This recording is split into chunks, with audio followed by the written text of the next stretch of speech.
Salut tout le monde, j'espère que vous allez bien. Aujourd'hui on va parler communication. Alors, communication ça consiste en quoi? Alors rester en contact avec la personne avec qui vous travaillez en binôme ou avec votre équipe. Et c'est pour ça que j'ai amené avec moi ma petite radio et je vais vous montrer un petit peu son potentiel. Ici on est au château, aux 3 châteaux en Alsace, à peu près à 2 km un peu plus. Il y a un autre château qui s'appelle le Hollandsbourg et mon binôme est d'ailleurs à ce château. Donc ce qu'on va faire, c'est on va essayer de prendre contact avec cette personne et on va voir aussi comment on peut prendre contact avec cette radio, la Baofeng UV5R.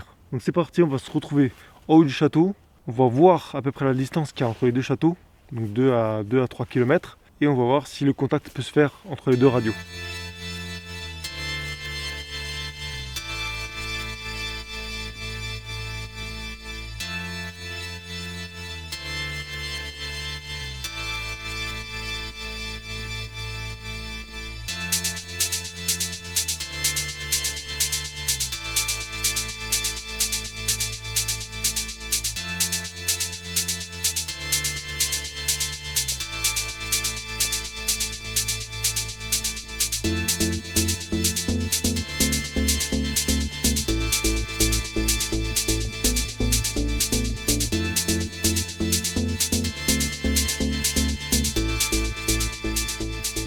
Voici les 3 châteaux et là-bas on voit le Hollandsbourg.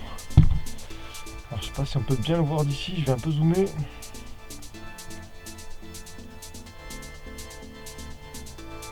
Voilà le Hollandsbourg. Bon, ça y est, on est au sommet. On voit le Hollandsbourg juste derrière moi, je sais pas si vous le voyez, il est juste là-bas. On va parler de la Baofeng UV5R qui est pour moi la radio la plus connue, la plus basique, que tout le monde peut utiliser et en plus à un prix vraiment très raisonnable. Je crie pas trop parce qu'il y a des gens, je voudrais pas les embêter pendant qu'ils font leur petite balade. En gros cette radio, vous en avez pour 45 € à peu près. Vous avez la radio complète avec une petite antenne. Donc les antennes de base, c'est celle-ci, petite antenne qui suffit largement pour capter quelqu'un. Donc là on est quasiment à 3 km, mais vous allez voir que à cette distance, on entend la personne comme si elle était à côté de nous. C'est net, précis, limpide. C'est vraiment parfait. Même le téléphone, il fait pas mieux. Mon binôme est vraiment au château là-bas. Ok, tu me reçois? Oui, je t'entends. J'ai vraiment l'impression que tu es juste à côté de moi.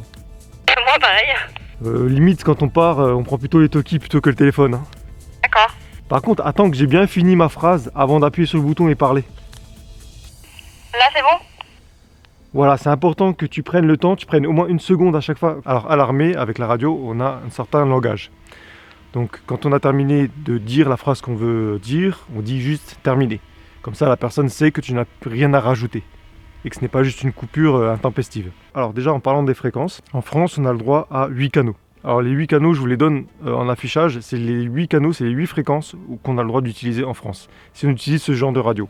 Après, il y a les radios plus spécifiques, plus étendues. Vous avez le droit d'utiliser jusqu'à 16 fréquences, il me semble. Et on a le droit de se balader entre ces 8 fréquences. Donc ça part de 446 006 à 446 093, il me semble. Je crois que ça, c'est la dernière fréquence. Donc entre ces canaux, entre ces fréquences, vous avez le droit de stationner sur une fréquence. Voilà, donc nous, ce qu'on a, c'est on a 2 fréquences dans l'écran. Une au-dessus, une en dessous. Maintenant, je suis sur la 446 060. Je fais juste ça. Hop, et je passe sur celle d'en dessous. Et c'est très pratique parce que vous pouvez enregistrer une fréquence en bas où vous savez que vous avez quelqu'un, et en haut vous pouvez utiliser pour faire de la recherche. Où je vais aller sur celle d'en bas et je vais faire de la recherche. Donc je vais faire un scan. Voilà, et là ça fait un scan. Jusqu'à ce que ça trouve une fréquence. Et vous voyez, j'ai déjà trouvé une fréquence où il y a quelqu'un. C'est aussi simple que ça.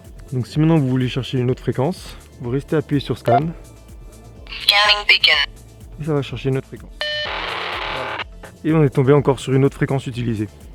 Donc vous voyez, vous pouvez très facilement, si vous êtes perdu et que vous avez besoin de retrouver la civilisation, ou retrouver quelqu'un pour vous sortir de la merde, vous pouvez très bien balayer les fréquences de manière à trouver quelqu'un.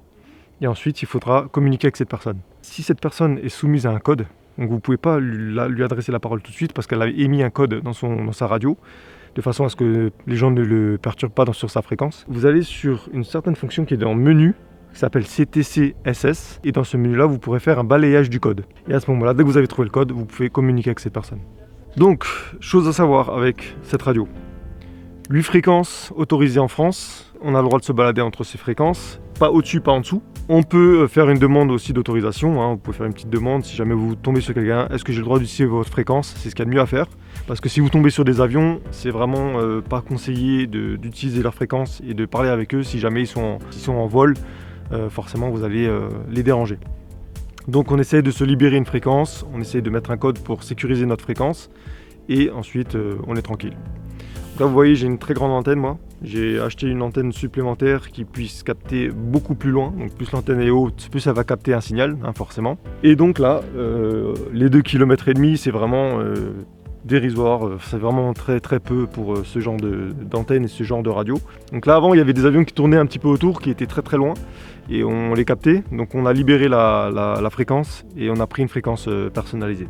Donc voilà, maintenant ce qu'on va faire, c'est qu'on va aller balayer une fréquence de façon à trouver justement la personne qu'on veut contacter autour de nous. Et donc ensuite on fait le balayage pour voir si on arrive à trouver une fréquence. Donc on fait un scan. Scanning beacon. Ok. Et si on n'y arrive pas, on peut entrer très bien les fréquences qu'on connaît. 4, 6, 0, 4, 5. Et là on tombe sur une fréquence. Alors pour les sceptiques qui pensent que la personne n'est pas loin de moi et que c'est pas possible qu'on capte aussi bien, aussi loin, je vais envoyer le drone. Vous allez voir la distance entre les deux châteaux. On va retrouver mon binôme grâce au drone, voir où est-ce qu'elle est. D'accord? Donc je prends le drone et je l'envoie et comme ça vous voyez que la portée est vraiment juste. Et en plus, la personne qui est en face a exactement la même radio, sauf qu'elle a une antenne un peu plus petite, mais ça marche tout aussi bien. On envoie la bête. Allez, on va directement au château.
Bon les amis, donc vous avez vu la distance qu'il y a entre les deux châteaux et on arrive facilement à communiquer. Donc là on s'est un peu déplacé, on est parti un peu plus bas pour une simple et bonne raison que le drone a décidé de prendre un peu de vacances. Il est parti très loin et il s'est crashé. Et donc on a dû le récupérer avec l'application, avec le GPS. On a réussi à le retrouver heureusement au bout d'une heure de recherche.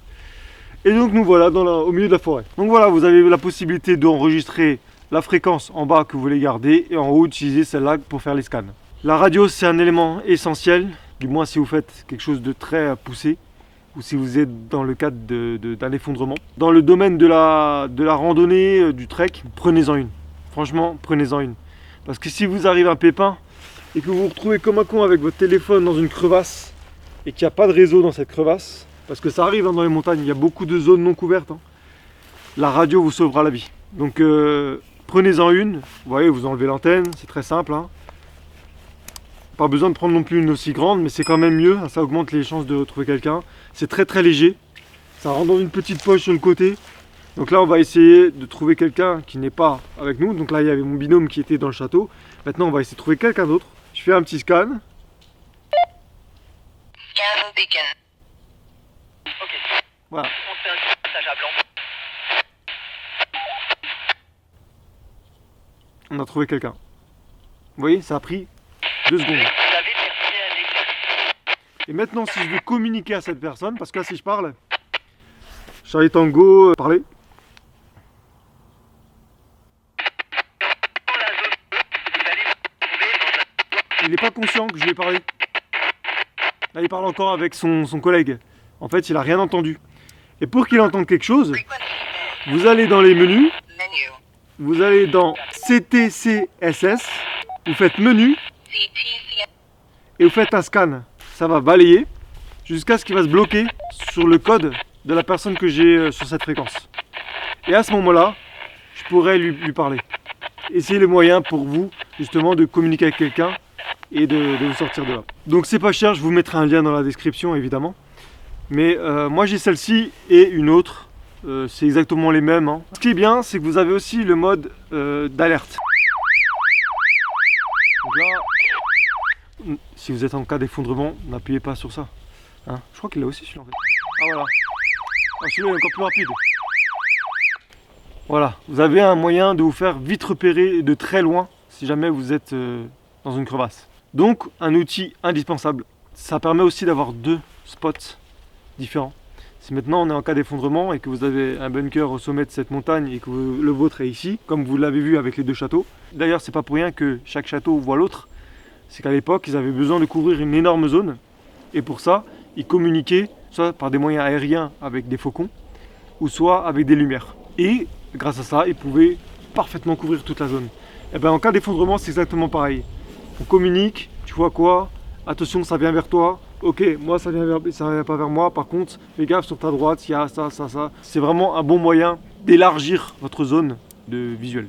Autre chose, avant qu'on me dise ouais, mais attends, c'est un appareil électrique, il faut que tu aies une prise avec toi, dans la forêt il n'y a pas de prise. Évidemment, c'est un appareil électrique. Et du coup, un petit secteur, un socle, un câble, un panneau solaire avec un secteur USB. L'autonomie de la radio, si vous ne restez pas appuyé sur le bouton H24, vous pouvez compter 3-4 jours, même plus. Ça dépend de votre utilité. Mais si vous l'utilisez très peu, moi pendant une semaine je ne l'ai pas chargé, il y avait toujours une barre. Hein. Avec ça vous le rechargez très facilement. Bien sûr c'est une batterie externe avec déjà une certaine recharge dedans. Donc vous pouvez utiliser la recharge que vous avez dans la batterie pour la nuit par exemple. Et en journée vous le laissez charger comme ça. Et votre baffing il est paré pour 2 semaines de travail. Donc pas d'inquiétude pour le rechargement. Autre chose, quand vous communiquez, si maintenant vous êtes dans un cas où vous ne devez pas vous faire repérer, ou en cas d'effondrement. Déjà quand vous l'allumez, ne faites pas ça. frequency mode. Parce que là, tous les cervidés du coin vont venir vers vous. Hein. Et les méchants. Vous l'allumez juste au petit cran. Voilà, vous n'allez pas plus loin. Et vous n'entendez pas la voix. Ensuite, vous pouvez monter volume. Il n'y a pas de problème. Si vous voulez faire une manip, pareil, vous allez au plus petit point. Vous faites par exemple le scan. Vous voyez, on n'entend rien. Si je mets le son à fond. Ouais. Donc mettez toujours minimum pour pas vous faire repérer. Et autre chose, si vous tombez sur quelqu'un qui cherche votre fréquence, vous allez l'entendre parce que il va commencer à avoir des grésillements et des stalks. À ce moment-là, vous mettez un cadre avec votre partenaire, avec votre binôme. Vous prenez un carnet et vous notez toutes les fréquences possibles. Vous n'allez pas mettre les fréquences crescendo. Par exemple, sur un carnet, je vais marquer fréquence 0,35. Au-dessus, je vais mettre 0,42. Au-dessus, je vais mettre 0,23. Il faut vraiment que ce soit aléatoire. Et le truc, c'est que dès que vous allez voir que vous êtes repéré, vous vous dites un petit mot de passe qui correspond à on est repéré. Vous coupez et vous allez sur la fréquence que vous avez mis en place avec votre binôme. Ça vous permet de voyager dans les fréquences sans vous faire repérer, tout en gardant une échelle non régulière. Donc les gens ils vont pas commencer à aller à la fréquence au-dessus pour voir s'ils peuvent vous retrouver. Ça va être totalement irrégulier, donc impossible pour eux de vous retrouver. D'accord? Donc ça c'est un bon moyen de brouiller les pistes. Autre chose, quand vous parlez, quand vous avez terminé une conversation, que vous envoyez une information, par exemple, que vous donnez un ordre, va sur ce point-là. La personne, il faut absolument qu'elle réponde, soit bien pris, reçu, au moins une indication qui dit qu'elle a bien reçu l'information. Pourquoi? Parce que si maintenant, vous lui dites, va sur le bunker, tu fais silence radio et tu chauffes à 200 mètres. T'as pas de réponse. Qui te dit que la personne s'est pas fait prendre par les ennemis ou qu'il n'est pas tombé dans un ravin. Donc la personne va te dire bien pris, donc ça veut dire qu'elle a reçu l'information, elle va sur place, sur position, et c'est bon. Et après, si maintenant il y a quelqu'un qui vient pour le prendre, vite une pression et ennemi en vue. Et là, vous savez que la personne elle est en danger. Des mots très simples, rapides. De toute façon, dans la radio, il faut être toujours très basique, simple. Tout simplement parce que parfois, la communication peut être très très mauvaise. Donc, il faut employer des mots audibles, simples, avec des syllabes simples. Reçu, bien pris et silence radio. Voilà donc, établissez un code avant de partir, des fréquences avant de partir, un langage qui soit simple, n'allez pas dans les détails, ouais j'ai vu une feuille là tomber, je sais pas si je vais y aller, attends, est-ce que je vais faire ça? Non, et demi à 10h, et demi à 5h, stand-by, déploiement, silence radio, reçu, bien pris, terminé, très très simple, concis. Et sinon, si vous avez peur que la personne ne comprenne pas ce que vous dites, vous utilisez le code militaire. Alpha, Bravo, Charlie, Delta, Echo, Foxtrot, Hotel, Golf, Romeo, Juliette, tout ça. Ces mots, vous pouvez trouver sur internet. De toute façon, je vais vous mettre la liste. Ça vous permet de comprendre ce que veut dire la personne. De toute façon, tout ce qui est militaire, on va pas rester dessus. Mais voilà, j'espère que j'ai répondu à toutes les questions concernant la radio. Il y a l'Abaofing, bien sûr, il y en a d'autres. Si vous en trouvez d'autres, n'hésitez pas à le mettre dans les commentaires pour ceux qui s'intéressent. Sur ce, je vais aller réparer mon drone. Voilà, un rotor d'exploser. Je vous dis à la prochaine pour une nouvelle vidéo et faites attention à vous car dans la nature le danger n'est jamais très loin. Allez, ciao.